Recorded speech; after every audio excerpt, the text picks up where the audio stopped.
Hello. Hi, everyone. Thank you so much for inviting us here today. Joe, we're going to try and do this really quickly, as you've had a whole lot of information thrown at you, and we're covering digital, so sorry in advance of that. I'm here to tell you about our really exciting collaboration called Future Ideas.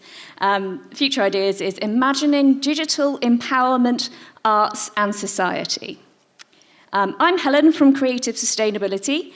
We're a community interest company based right here in Stroud. We have an office at Frome Hall Mill and our third space hub, and we've got a newish space in town at 10 John Street. Our values are empowerment, inclusion and sustainability. So community really is at the heart of everything we do and connecting people together. I'm a digital inclusion manager, which some of you may be going, what is that? Well, we set up digi-hubs across Stroud.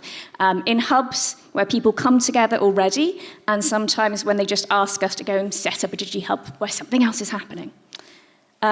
We help people access computer technology, devices, anything really from a smartphone to a laptop, apps. For instance, the NHS app help people get online to pay bills and those kind of things.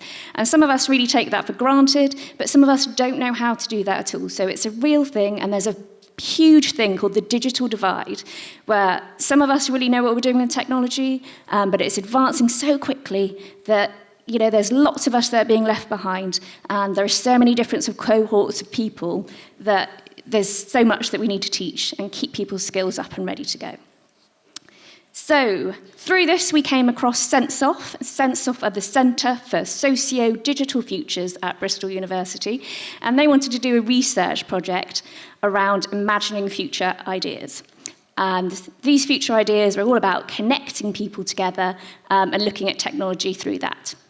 So we decided that we'd ask our hubs who wanted to be involved, and Stroud Top of Town Community Hub, which is TOCH. We're really interested in doing that.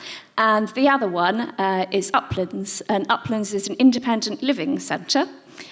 So they're two very different cohorts of people, lots of young families and people who are less well off up at TOCH, and then the older audience at Uplands. And what we were trying to do with them was looking at how they creatively look at their future, to be able to empower them to use technology and to tell us what they think about it, whether they like it or not, and what we can be doing to be able to advance their understanding and their confidence in it. So through this, we felt we could really do with a kind of a creative side to that, and we put a call out to artists. And luckily I do yoga with Lucy over here, and she was like, yes, we do that. So we've come up with this amazing collaboration, and I'm going to pass over to them. Thanks, Helen. So we came on board and we worked with the two groups that Helen's described. So we used different technologies with the people there to imagine and visualise their ideas for the future. So in the two groups we were working with, some of those people are often not asked what their ideas for the future might be, and also just haven't been invited to contribute to how they might change things within their own communities. That's not always the case, but with some of the people we were working with, I think that was. And also there were other cases where there were times where people felt like they had contributed and then they hadn't really been listened to. And so this project wasn't going in there saying, oh, we're going to, provide all the answers. We're not going to be able to realise all the things that we're coming up with. It was more about generating ideas and imagination. So it was kind of trying to give people permission to consider what would make their lives and communities better. And so we worked with them and then in different ways to visualise those ideas. Do you want to talk about that? So we did that in a number of different ways. The first thing we did, which was a non-digital method, was using recycled materials to make models. So these are some of the ones that you can see on the slides here. So these were a really accessible, kind of fun way for people to get involved in making things, sometimes being inspired by the materials themselves. then, in quite a kind of rough and ready way, we scanned some of those models using a 3D scanner, so that then people could then see their models at different scales put back into their environment. So these are AR filters, so that was a kind of live feed, so you could see the model that you'd made, maybe in the park or in your garden or somewhere where you'd imagined it being. So people could then play around with that as a kind of digital technology. And as I said, in quite a kind of rough and ready, quick way that wasn't too technically difficult to do. And then another technique that we used was AI image generation. So there are a number of different tools out there which are really easy to use, where you basically just describe what you want to see, and then you can go through various different iterations of that, refining what those what that description is, to kind of get an image that better suits what you're imagining.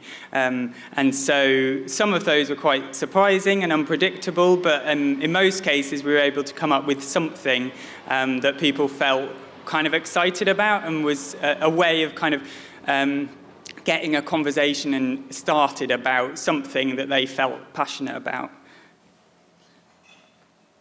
Yeah, I just wanted to say that, as well as thinking about everyday stuff, things that came up like a paved pathway through a communal garden, I don't know, better bus routes, but we were also really encouraging people to kind of come up with impossible ideas, so things that just seemed like completely unachievable. And so obviously things like, elephants wandering through a Cotswold village or whatever, those are things that came up, but through that was partly for fun, partly for just hope, which has come up a lot this afternoon, and also where innovation can spring from. So the kernel of an idea can come from something that seems ridiculous at first.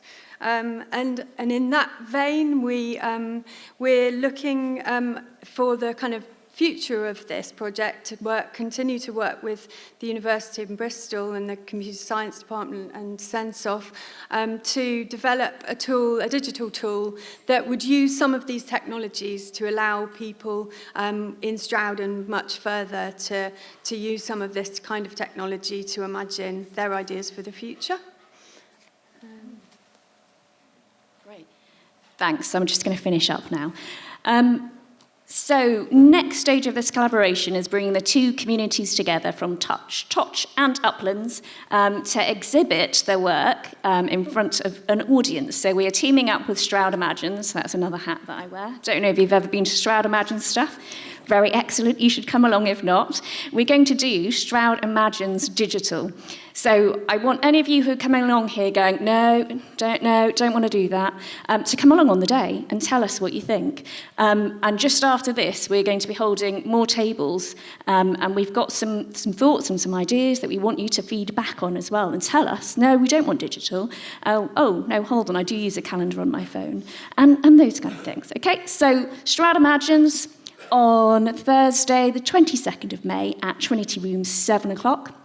You can email me to book, and we'll have an Eventbrite soon on there. And please do come along to our table over there and stick some dots and have some chats with us about digital and future. Thank you very much.